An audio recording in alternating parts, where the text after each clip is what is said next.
so many things in men. Tejasvinam aham. I'm the ability to do austerity. Bala balavataham chaham. I'm the strength and of the powerful. Shabdike, I'm the sound in ether. Purusham nishu. The ability in man. And Krishna has so many things. So, anytime there's a tendency to become proud, just remember that whatever you're proud of, that's something that Krishna has given you. And it's not you. It's a gift. Okay, I give you a gift. You're proud to have the gift, but you didn't make it and you didn't buy it. It's totally a gift. Or let's give a better example. I was just taking a walk here in Houston, and if you walk from the temple about 4 or 5 blocks, there's a lot of nice homes. It looks like this neighborhood was quite a poor neighborhood, and all these homes, all the old homes, have been either knocked down or rebuilt. Because every once in a while you see the old home, little shabby 600 square foot home next to the 2,500 square foot 2-story home. So there's some beautiful homes here, and it's not a super high-class neighborhood, but it's a nice neighborhood. By Indian standards, it's definitely would be high class. So let's say I buy you a home, and I buy you a couple of nice cars. BMWs, I buy you a BMW and I buy you a Mercedes. Those are, in America, I don't know about Germany, but in America, to have a Mercedes or BMW, it's a prestigious vehicle. So let's say, so you have a BMW, a new BMW, a new Mercedes, maybe a Mercedes sports car, it's like $60,000 or something. And so that's parked in your driveway, and you have a nice house, beautiful looking home. And they're just gifts. And then you walk in the house and you're thinking, oh, look at me, I have a better house than others, I have better cars, and you're becoming proud. So what are you becoming proud of? If you're in the right consciousness, it should just be about appreciation of the person who gave you those things. And that person can be proud because they provided those things. But you simply are grateful. So, in answer to your question, Savitri, I would say gratitude will counteract the tendency to become proud because you're grateful that Krishna has given you particular ability and intelligence. And I think it's so obvious, if you have a certain kind of intelligence or a certain kind of ability, it's pretty obvious that it's a gift. It just, you do it well. You think in a certain way that can solve problems or accomplish certain things that others can't. It's obvious that it's a gift. And also, in your next life, you may not have it. It came with this body. Due to some karma, you've got a body that carries these abilities. So I can express my personal realization in relation to this question, that I feel that Krishna is very willing and anxious to bestow upon his devotees so much power, shakti, influence, honor, and so forth, to the degree that they don't want it. So therefore, whenever you see a good quality manifesting in yourself, always be aware that Krishna will be very willing to magnify those qualities if he knows that you don't identify with them and that you don't relish those, but you only utilize those qualities for his service. Okay, so I have a quality. So I have this quality, I can do something really well. So now what do? Do I utilize that to honor myself, or do I utilize that for honoring God? So if you're not a devotee, you'll tend to utilize that to honor yourself, or you'll use it definitely to make money. But you'll also, in many cases, utilize that to get honor for yourself as an expert in a certain area. But if you're a devotee, you have a talent, you utilize that talent to honor Krishna, to glorify Krishna, to make Krishna famous. As Prabhupada said to me, don't try to become famous but try to make Krishna famous. Right? So that's really it. Krishna has given you qualities to make him famous, so don't use them to become famous yourself. Then Krishna's not going to give you more of that. Okay? So Guru Nishta says, I hope that answers your question, yeah. She says, so if you lost your voice, would you keep singing? I don't know if anybody want to listen to me. When I say I lost my voice, I say I'll be croaking like a frog. Well, the real beauty of a devotee's voice is his bhakti. So if they allowed me to sing, I would sing, but maybe it would become a disturbance. I couldn't sing on key, I'd be croaking. We like beautiful, sweet voices, don't we? Gandharva voices. At least I would be singing and praying, Krishna, give me back my voice. I promise I'll never become proud again. I'll just sing for your pleasure, please. I just want to please you. Maybe Krishna, he doesn't, you can please Krishna with a bad voice, that's for sure. He wants to see your heart. So let's read what Guru Nishta says. Whenever I pray to Krishna for humility, somehow someone becomes an agent of Krishna to me, give me a lesson in humility. And it takes a while for me to realize that why would this have happened? Why would this person act this way? Until I realize, oh, I was the one who prayed to Krishna for humility. Wow. Guru Nishta, your prayers are working. Krishna likes to keep his devotees humble. So if you pray for humility, he's very reciprocal. It is a sobering experience, but not something one will look forward to, and that makes it hesitant to pray for humility. Oh. Humility gets you closer to Krishna, so pray for it. Because you always want to pray for whatever gets you closer to Krishna. And this is such a nice example. She says it's like Krishna immediately puts a plan into action to give me a lesson. And Bhakti Siddhanta Saraswati Thakur said,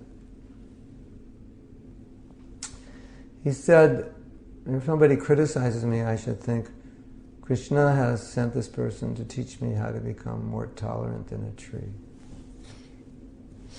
So, perfect. Become more tolerant than a tree. Why not? Yes, it's true. If we pray to Krishna to become humble, he might send us somebody who will point out some fault. But if we truly want to become humble, then we will appreciate it. Right? I hope we will. We should. Of course, if you don't want to pray to be humble, that means you don't want to be humble because you're afraid somebody may make you humble. But the consciousness, Guru Nishta, you need to come to is to be able to appreciate that if someone points out a fault, that person is really helping you. Just like, let's say you had a piece of glass in your toe and you didn't know it, and I pointed it out. Did you know you have a piece of glass? Or a thorn in your toe. Let's pull it out. So you would appreciate that. So we want to be in that consciousness where we can appreciate. If somebody points out a fault, we don't want to be defensive. No, it's really not that bad, or I only did it because of this. But we want to be more open in the mood of thank you for pointing that out. And I'll try to improve myself. It's a shift in consciousness, but you can make that shift. And you can live in this world of being open. Like, tell me what's wrong with me so I can improve. Because you're no longer trying to impress anybody. When you no longer need to impress people, then you can be open to get feedback. I mean, maybe someone gives you some feedback, you don't agree with it, you don't think it's accurate, whatever. But you can at least say, well, thank you for that, I'll consider. what you've said. Sometimes it can be generated because of envy, but sometimes it's, genuine. People are actually giving you feedback, which is real. And so, with a little shift of consciousness, you can be in this state when somebody says you've done something wrong and chastises you. It doesn't hurt. Because the reason we close up is because it hurts our false ego, and we don't want it to be hurt, so we just say, no, I'm not like that, and don't say that, and you're wrong. Because our false ego is hurting.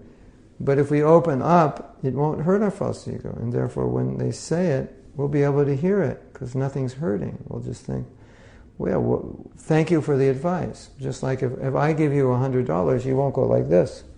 You'll say, thank you. Thank you for the gift. I give you a nice gift, you'll say, thank you.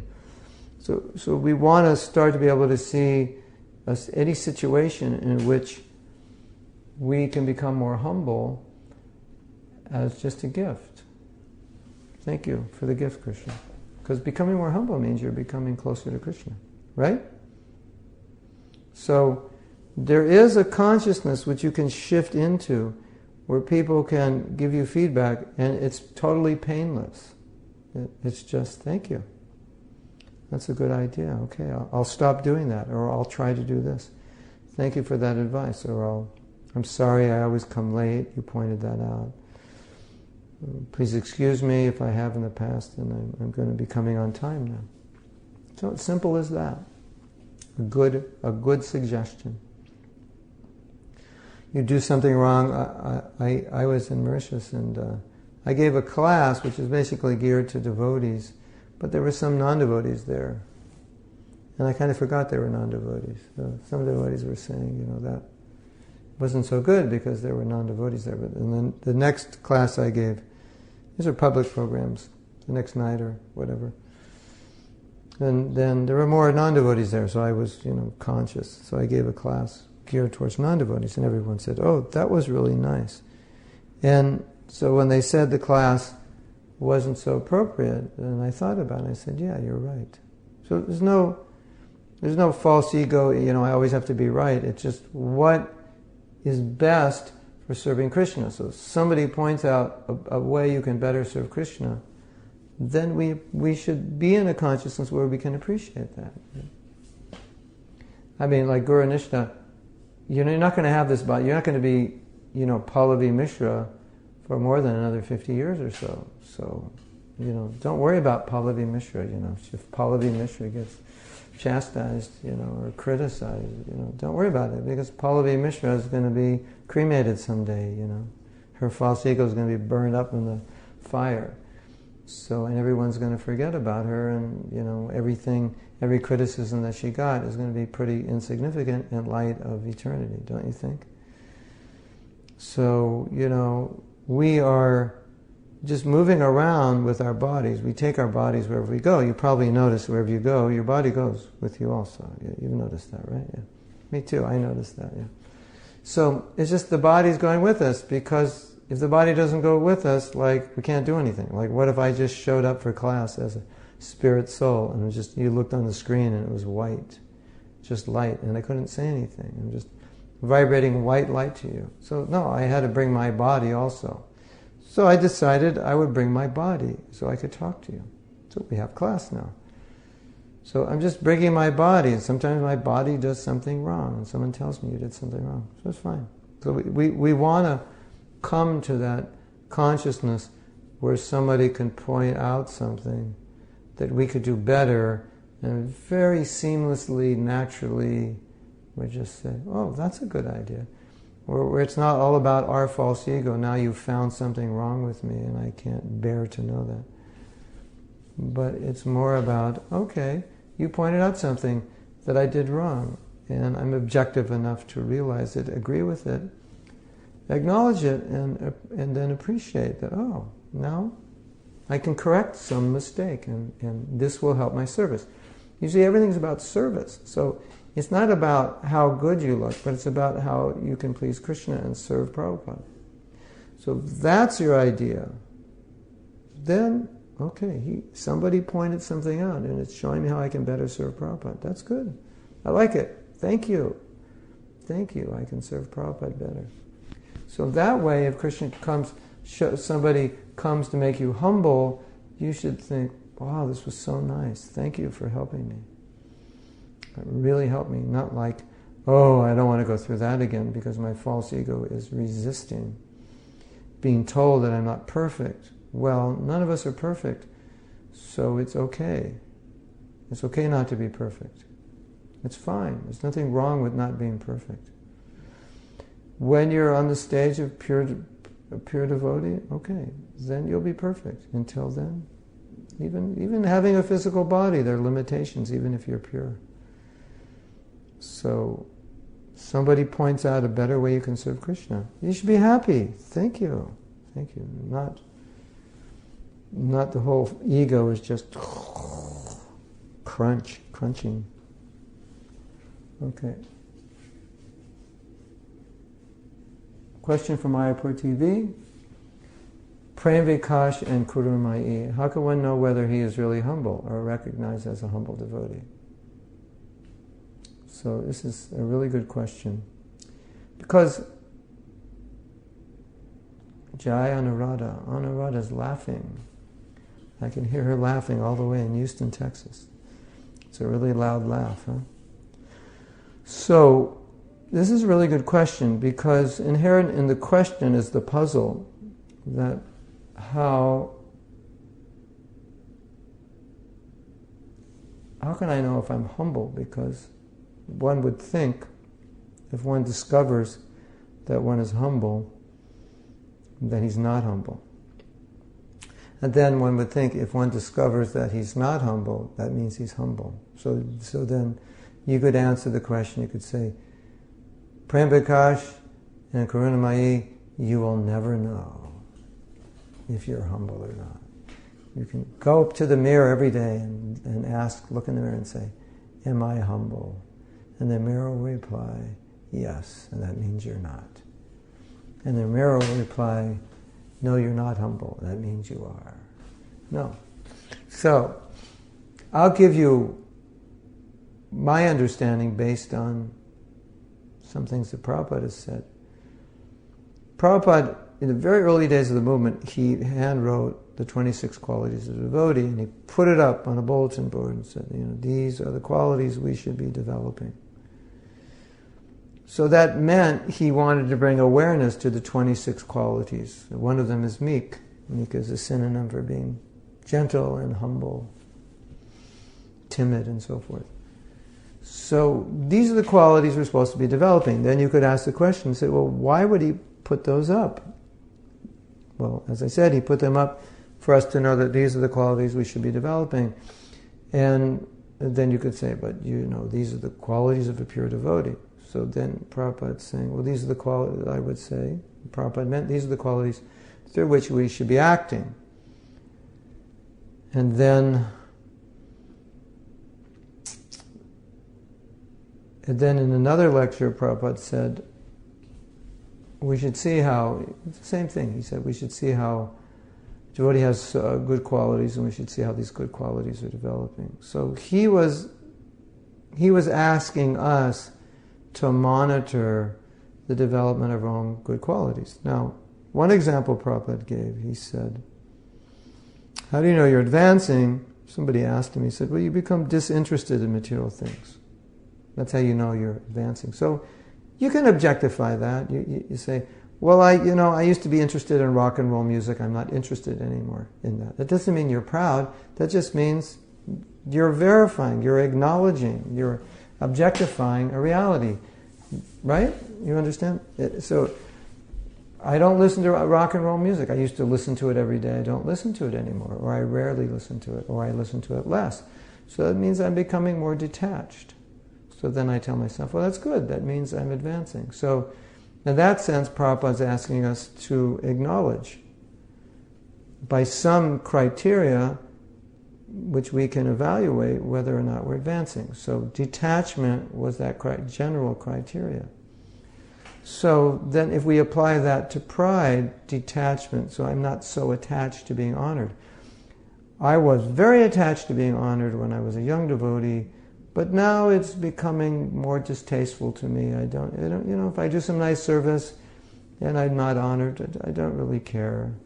I'm not motivated to get the honor. Actually, I like it when I don't get the honor. It makes me, I'm happy to not get the honor. And you look at that, and then you say, oh, this is good, because 10 years ago, I was really concerned about what people were thinking about me, but now I don't really care that much. So in that sense, you're objectively looking at your spiritual advancement in terms of humility. Now the key ingredient here is, let's say you recognize that you're less interested in being honored, or as Savitri's asking her question, you're realizing more and more how your talents are coming from Krishna, and then when Krishna empowers you with these talents, you're becoming less and less identified with those talents and more identified with the gift that Krishna is giving you. So you're looking at that and you're saying, this is good. This is good. I must be advancing, because I can acknowledge that there's less pride there, and if there's less pride, that's good for my devotional service. And so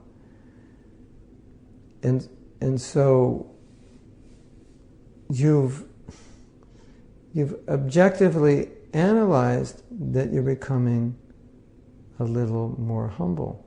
But you're not becoming, so here's the key, but you're not becoming proud of that. Oh, I'm making advancement, so now I'm becoming proud that I'm making advancement. Or maybe you see another devotee and you see that devotee seems proud, and you're thinking, well, I'm better than that devotee because I used to be like them, but now I'm not like them. I can see that they're very concerned about being honored. I'm not so concerned. So I'm better than them. No, that's not what we want to do. But we want to objectify, but the key is not to become proud. Okay, I feel myself more detached from pride than in the past. But don't become proud of that. Because if you become proud of that, then you're not humble. So you're wrong. Or maybe you did become detached and then it just hit you. Oh, that I become proud of my humility. So you understand what I'm saying? You can objectively look and see if genuine detachment is developing or other good qualities are developing, but the key is you don't become proud of it. Yes? That makes sense? Okay. If it doesn't make sense, you can ask more. So Senia has a question. A lot of times we can see how senior devotees and sannyasis are speaking very strongly and pointing to others' faults and correcting them, or putting a person back in one's right place. How to not fall into a trap of falsely concluding that I am in a position to correct others and humble them directly, and have a sober understanding of my role in the situation. Well, you might be in a position to do that. But you can say in a sense that if you are given or are in a position in which you can help another person and the other person will accept your help, then in that sense you do have some right to do what you just described here. But that would entail a person's willingness, a person's desire to have you do that, and also your ability to do that in a way that encourages and inspires them. Because you could do that in a way that discourages them. In other words, you could be accurately describing their faults, their misgivings, their anarthas, but doing it in a way that very, very much discourages them. So then you've kind of failed in your service. And you can kind of tell in how relationships develop whether or not a person wants that kind of guidance from you. Even disciples don't. Not all disciples even want that kind of guidance from their gurus. They're afraid of it. So sometimes equals may be able to give it to one another, where a guru may not be able to give it to a disciple. So it will be based on the relationship also. So not just because you're in a position where you have the authority to criticize, condemn, correct, and so forth, will you use it. And not because you're friends will you not use it, because it depends on the individual relationship. But the key ingredient when instructing another person is that you yourself are not vengeful. You're not coming from a position of I'm better than you, therefore I'm pointing this out. But you're only doing it out of a sincere and genuine interest to help the person. That's the most important.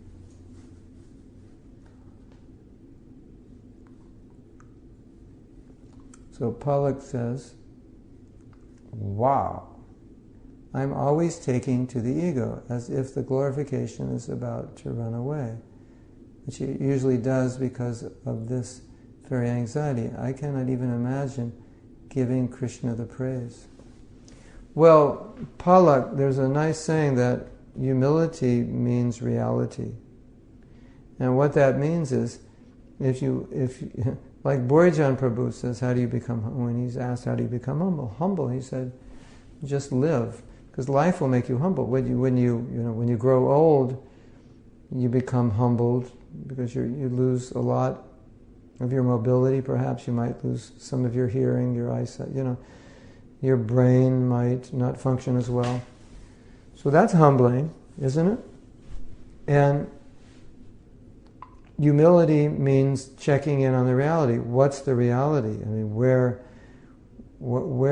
how do we live? We only live by God's grace. So as I was saying before, it's not just the air and the water and the food and the oxygen, but it's everything. Everything that we're able to do, we're only able to do it by His grace. So it's not actually that difficult to give Krishna the praise. Because if Krishna says, I'm the ability in man, that means every ability, every idea, everything creative, every artistic talent, every bit of intelligence that you have, it's just a gift from Krishna. And just, humility means reality. You just acknowledge that gift. That's all you have to do. You just acknowledge that gift. And Krishna is giving you that gift to use for His service. And if you use it, He'll give you more.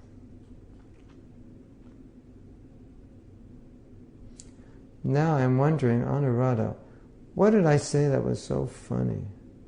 Anuradha's been laughing for the last 10 minutes. I can't remember what I said that was that funny.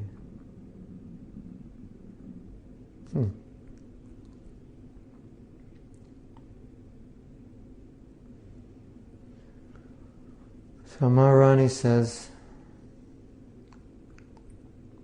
thank you for your wonderful class, shining like the sun through a dark, gray, rainy day here, and for your words bringing the light of Krishna consciousness through the dark clouds in my heart.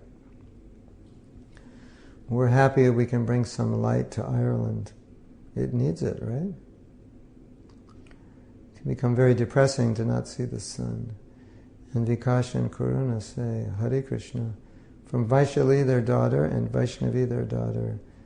And I stayed in their home, so now their home is feeling vacant and empty. And they're banging their heads on the wall every day, saying, when are you going to come back? I want to come back in December, so we have to start talking about it and figuring out how we're going to be able to fly 3 people over in December. So,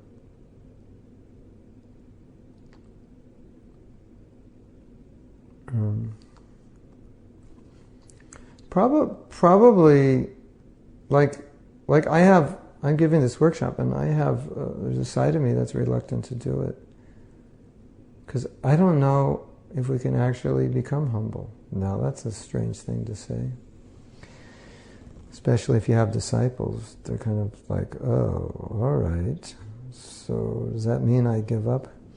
So I have to clarify that we definitely need to learn how to act humbly. This is very important.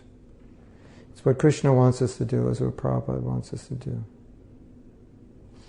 Oh yeah, Guru Nishta has a space in her house for me also. And I think there's a space in Mexico City also, right? And there's one in Vancouver. Oh, I've got a lot of spaces to fill. So, what I would say about humility is that what I would hope to accomplish, another thing I would hope to accomplish through these classes, is that you develop a desire to be humble. Because if you have the desire, then it can manifest. But unfortunately, I think a lot of us don't have a deep desire to cultivate humility. It's like we don't know what it is. We might be afraid of it. It could be just this gray area, or we know what it is, but we don't know how to get there, or the false ego keeps attacking us. So, oh yeah, we have a space in Ireland, yeah, to warm it up. So, I think it can be a very fuzzy area because we're so far from humility that it can be confusing as to what it is. But I think one thing that Prabhupada made clear in his Gita as a barometer is that we should not act or be motivated to get honor from others, to show off. And I think this is really, really where it hits home for most of us, or where the biggest obstacle is, that we feel such a strong need to impress others and to get their honor. And so if we can develop a desire that we don't want to do that becomes distasteful, then that's very good for our bhakti. If we can come to a point where there is opportunity to be honored and I don't want it, I don't take it, or I'm in a situation where the honor comes and I don't want it, I'm not interested in it, that's where we want to come to. That is, of course, a sign that we're advancing well. But if in these upcoming courses on humility we can come to a place where we can act freely in any situation without the consideration of whether or how well, or whether I'll be accepted, or people will like me, or I'll say the right thing, they'll appreciate what I said, but just act solely out of the mood of serving others and helping Prabhupada as the prime motivation, rather than a motivation of being honored for what we do, then that's great. Then at least we're on a platform where we can advance. So I have to get ready for my course. I'm going to take some breakfast now. It's 8:45. So I'm going to bid you farewell. And I told Guru Nishta that Tuesday night I can't give class, so I will give it Monday night. So it'll be the same time. It'll be 8 o'clock Eastern Standard Time, Monday night, which if you're in India would be Tuesday morning, about 5:30 or something. Guru Nishta knows. And it will be 7 o'clock in Houston, right? Is that right? Or 6? Yeah, that's right. Yeah, it should be 7 o'clock in Houston, yeah. I believe the Sunday class in Kirtan will be broadcast. They're doing, Gurukul is reciting some shlokas before I speak, so I think I will come in at 6:30. Okay, so 7 o'clock in Houston, Monday night, we will see you and we will continue. So nice to be with you again after a long separation. And Nitai Go Premanandi Hari Hari Bol.